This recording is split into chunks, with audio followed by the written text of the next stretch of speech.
Selamat siang pemirsa, Presisi Siang kembali hadir untuk Anda. Selama 1 jam ke depan kami telah menyiapkan sejumlah informasi terkini. Bersama saya Bribda Ternol Diwadu, kita lihat dulu 3 berita utama siang ini. Kapolda Nusa Tenggara Timur menunjukkan kepedulian mendalam terhadap kondisi psikologis anak-anak pengungsian erupsi Gunung Leutobi dengan mengunjungi lokasi pengungsian di Flores Timur.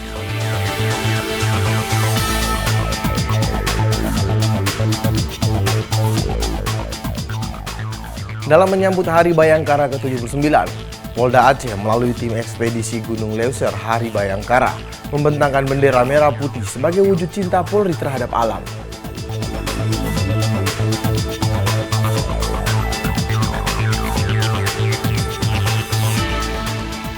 Kecelakaan lalu lintas terjadi di Jalan Raya Solo, Semarang. Sebuah truk kontainer yang tidak kuat menanjak dan menghantam minibus.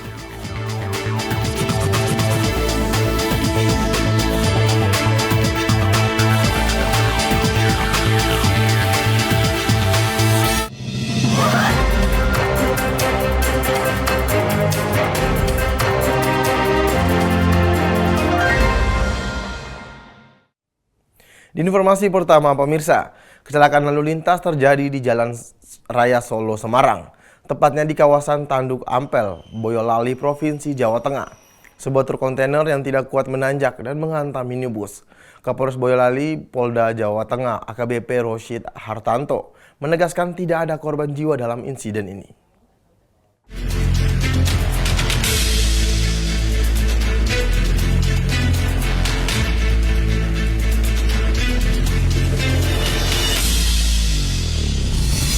Dari Polres Boyolali, sebagaimana rekan-rekan lihat di belakang kami, ini sedang melaksanakan kegiatan evakuasi terhadap laka lantas yang terjadi di jalur Ampel menuju ke arah Solo dan sebaliknya Solo menuju ke arah Semarang. Sebagaimana kita ketahui bahwa kecelakaan ini melibatkan 2 KBM, yaitu 1 KBM truk trailer, kemudian 1 KBM HIS, yang alhamdulillah untuk KBM HIS sendiri, walaupun kita lihat ya untuk kondisinya sudah seperti ini, namun tidak mengakibatkan korban jiwa, itu sudah kuasa dari Allah. Dan saat ini kita sedang fokus untuk melaksanakan kegiatan rekayasa lalu lintas.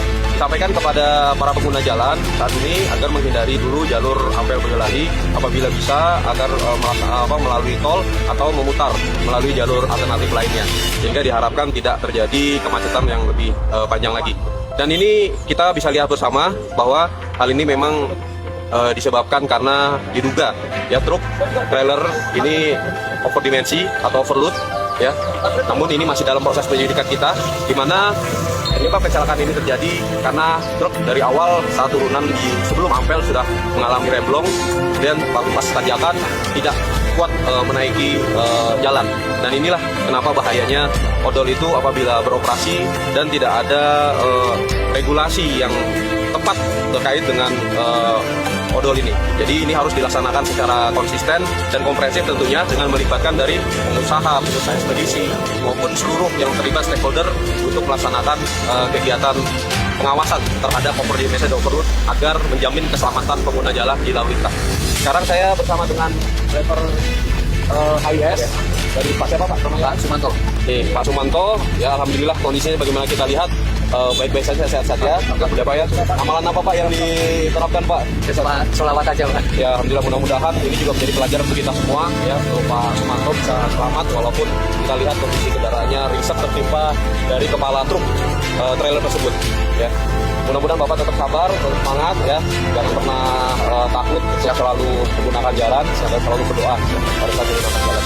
Dan saya minta setelah ini Bapak bisa cek dulu untuk ke rumah sakit ya Pak ya, kalau ada yang lantas ada apa nanti biar dicek ininya aja dulu, psikologis segala macam supaya Datangnya gitu kan, mau naik kan, dan ternyata ini kan nggak kuat aja kalau sana kan, dan itu aku mau ambil kanan dan keburu apa itu, karena ini ternyata sampai jadi langsung kedorong gagal terus sama ternyata. Ini kejadian berapa?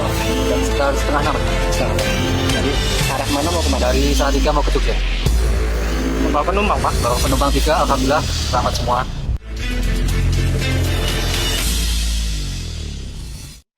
Dan pemirsa, Kapolrestabes Makassar, Polda Sulawesi Selatan, Kombes Pol Arya Perdana memimpin langsung latihan seni bela diri Aikido bersama satu regu personel Samapta Polrestabes Makassar pada Sabtu 14 Juni 2025 bertempat di Aula Mapa Odang Polrestabes Makassar. Kegiatan dimulai dengan pemanasan, kemudian masuk pada sesi latihan teknik-teknik dasar Aikido yang dipandu langsung oleh Kapolrestabes Makassar, didampingi oleh PLT Kasat Samapta. Beragam teknik Aikido dipelajari dan diperagakan oleh personel Polrestabes Makassar, antara lain teknik jatuhan, elakan, kuncian, lemparan, serta teknik-teknik spesifik lainnya. Dalam arahannya, Kapolrestabes Makassar menyampaikan bahwa latihan bela diri ini sangat penting untuk menunjang pelaksanaan tugas di lapangan, terutama dalam pengamanan aksi unjuk rasa maupun kondisi pengendalian massa. Kombes Pol Arya Perdana juga menyampaikan bahwa seorang personel Polri harus siap secara fisik dan mental dalam menghadapi segala bentuk tantangan, namun tetap menjunjung tinggi etika dan tidak menyalahgunakan kemampuan bela diri.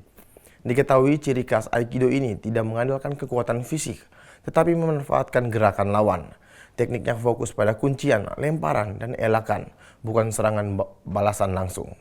Aikido dikenal sebagai bela diri non-agresif dan defensif, digunakan untuk melumpuhkan lawan tanpa melukai, juga melatih ketenangan, konsentrasi, dan pengendalian diri.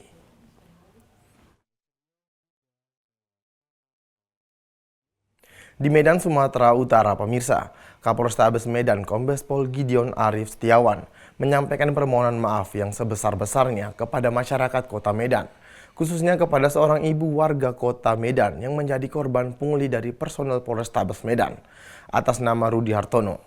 Kapolrestabes Medan akan melakukan tindakan sekeras-kerasnya sesuai dengan pelanggaran yang dilakukannya, baik terhadap jabatannya, dilakukan demosi dan melakukan penempatan khusus di ruang tahanan Polrestabes Medan.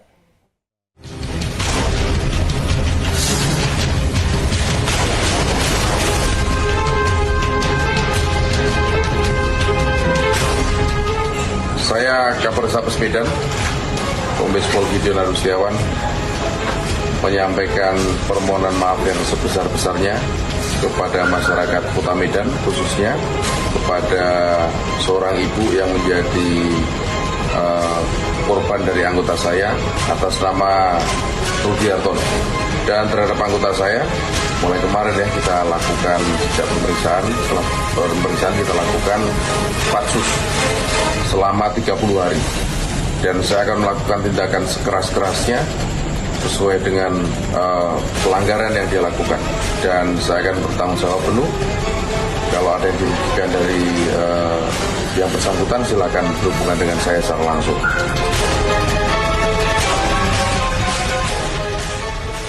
Sementara itu, Kapolda Nusa Tenggara Timur, Irjen Pol Rudi Darmoko, menunjukkan kepedulian mendalam terhadap kondisi psikologis anak-anak pengungsian erupsi Gunung Leutobi dengan mengunjungi lokasi pengungsian di Flores Timur pada Rabu 25 Juni 2025. Kunjungan ini juga menjadi bagian dari rangkaian kegiatan trauma healing yang dilakukan oleh tim trauma healing Polda Nusa Tenggara Timur.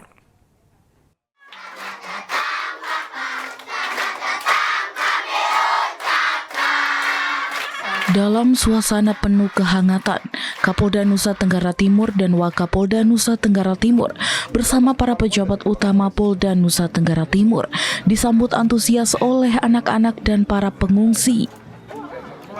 Dengan penuh empati, Kapolda Nusa Tenggara Timur menyapa anak-anak satu persatu dengan membagikan bingkisan berisi makanan ringan, mainan edukatif, dan perlengkapan sekolah. Dan tidak hanya itu, Kapolda juga turut bergabung dalam kegiatan hiburan yang dirancang khusus untuk mengembalikan senyum dan semangat anak-anak korban bencana. Dalam keterangan tertulis, Kapolda Nusa Tenggara Timur menyebut kehadirannya selain memberikan dukungan materi, juga untuk memberikan dukungan moral dan semangat bagi anak-anak yang berjuang menghadapi kesulitan. Salah satunya adalah memberi trauma healing. Program trauma healing ini akan terus berlanjut selama masa tanggap darurat dengan melibatkan tim psikolog Polri dan tenaga relawan untuk memberikan pendampingan secara berkala. Terima kasih Pak, karena Pak mereka sudah mengadakan pengadaan ini. Kami terima air bersih dan semuanya kami terima dengan baik. berterima kasih kepada Bapak Kapolda bersama stafnya karena hari ini bisa datang mengunjungi kami ke tempat pengungsian yang mana melihat kami keadaan kami seperti apa dan sedikit sumbangan kepada kami masyarakat. Kami ucapkan banyak terima kasih. Tuhan memberkati Bapak bersama kami. Kegiatan ini menjadi wujud nyata empati dan pelayanan Polri kepada masyarakat, sekaligus menjunjung tinggi nilai-nilai kemanusiaan di tengah situasi darurat. Dari Humas Polda Nusa Tenggara Timur melaporkan untuk Polri TV. Di informasi berikutnya pemirsa, kecanduan bermain judi online. Seorang karyawan laundry di sebuah apartemen di kawasan Cempaka Putih, Jakarta Pusat, nekat menjual mobil milik bosnya sendiri. Pelaku berhasil diringkus petugas kepolisian yang menyamar sebagai driver dan pengemudi ojek online saat tengah nongkrong di sebuah warung kopi. Petugas yang menyamar sebagai driver dan penumpang ojek online langsung menangkap azab seorang pemuda pelaku penggelapan sekaligus pencurian mobil milik bosnya sendiri, Mevi Maharani. Nggak tahu Pak, mobilnya di mana sekarang? Nggak tahu Pak. Mobil orang itu mana? Nggak tahu Pak. Nggak tahu Pak. Mobilnya mana? Nggak tahu. Pelaku ditangkap saat tengah asik nongkrong di sebuah warung kopi di kawasan Cempaka Putih, Jakarta Pusat. Azab merupakan karyawan sebuah tempat usaha laundry di apartemen Green Pramuka yang telah hampir 2 pekan diburu polisi karena nekat menjual mobil bosnya. Modus yang dilakukan pelaku berpura-pura menyewakan mobil dari korban selama 15 hari dengan biaya sebesar Rp1.950.000. Namun rupanya mobil tersebut justru digadaikan kepada seseorang di Jasinga, Bogor, Jawa Barat sebesar Rp30 juta. Tak sampai di situ, pelaku bahkan nekat mencuri BPKB mobil dari kamar kos korban yang kemudian diberikan kepada penggadai dengan tambahan uang sebesar Rp25 juta. Pelaku ini menawarkan perihal daripada rental mobil dengan perhitungan biaya itu 15 hari itu Rp1.950.000 per 15 hari. Kemudian saat ditagih dari Ajab ini tidak membayarkan. Kemudian karena saat ini korban sedang berdinas di luar di Lampung, sekembalinya dari Lampung, kondisi daripada kos-kosannya itu lemarinya sudah terbongkar. BPKB hilang dan mobilnya pun hilang. Pelaku mengaku nekat menggadaikan mobil bosnya seharga Rp55 juta karena kecanduan bermain judi online. Duitnya buat apa lo pakai? Bukan judi Pak. Judi apa? Judi online Pak. Judi online? Iya Pak. Semuanya? Iya Pak. Berapa banyak? 55 Pak. 55? Semuanya habis? Iya Pak. Buat main judi? Iya Pak. Akibat perbuatannya, pelaku dijerat tentang pasal berlapis 372 KUHP tentang penggelapan dan pasal 363 KUHP tentang pencurian dengan ancaman hukuman di atas 5 tahun penjara. Polisi kini masih melakukan pengejaran terhadap penadah mobil tersebut yang diketahui beralamat di wilayah Jasinga, Kabupaten Bogor, Jawa Barat. Dari Humas Polres Metro Jakarta Pusat melaporkan untuk Polri TV. Sementara itu di Cirebon, Jawa Barat, perang melawan peredaran narkoba digalakkan jajaran Satres Narkoba Polresta Cirebon, Jawa Barat. Rabu siang, petugas menggeledah 28 pengedar narkoba jenis sabu, tembakau sintesis hingga obat keras yang 2 diantaranya merupakan ibu rumah tangga. Dari tangan tersangka, petugas menyita 3,8 gram sabu, 4,8 tembakau sintesis, dan 14.000 obat keras terbatas. Berikut puluhan handphone dengan timbangan digital.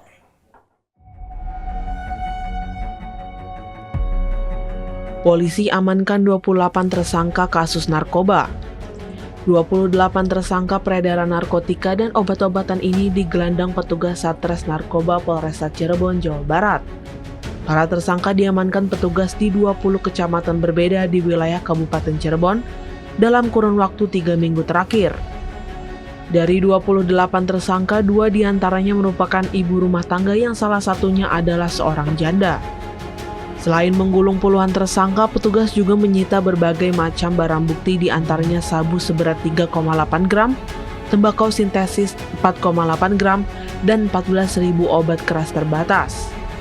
Petugas juga menyita alat penunjang transaksi narkoba tersebut berupa handphone, timbangan digital, hingga plastik klip yang biasa digunakan untuk mengedarkan. Bahkan petugas juga menyita uang tunai 3,5 juta hasil penjualan narkoba. Dalam menjalankan bisnis haramnya, para tersangka masih menggunakan modus lama dengan sistem tempel atau cash on delivery. Salah satu tersangka yang merupakan janda mengaku baru 2 bulan mengedarkan obat keras dengan sistem upah. Karena tergiur keuntungan dan terdesak menghidupi anaknya, tersangka pun nekat menjadi pengedar obat kuat terlarang. Kasus yang sudah dilakukan sebanyak 26 kasus. 26 kasus terdiri dari 20 LP sediaan farmasi jenis obat-obatan keras terbatas. Kemudian 5 kasus penyalahgunaan narkotika jenis sabu. 1 kasus penyalahgunaan tembakau sintetis. Barang bukti yang berhasil kami amankan dari 26 kasus tersebut yaitu sediaan farmasi jenis obat keras terbatas 14.607 butir, narkotika jenis sabu 3,95 gram, kemudian narkotika jenis tembakau sintetis 4,84 gram, uang tunai Rp3.750.000, handphone 15 unit, tas 2 buah, kemudian sepeda motor 3 unit. Saat ini petugas yang menyatakan perang terhadap peredaran narkoba dan miras masih melakukan pengembangan terhadap para tersangka guna mengungkap pemasoknya. Tersangka dijerat pasal 112 tentang narkotika dan Undang-Undang Kesehatan dengan ancaman minimal 5 tahun penjara. Dari Humas Polresta Cirebon, Polda Jawa Barat melaporkan untuk Polri TV. Presisi Siang akan segera kembali, tetaplah bersama kami.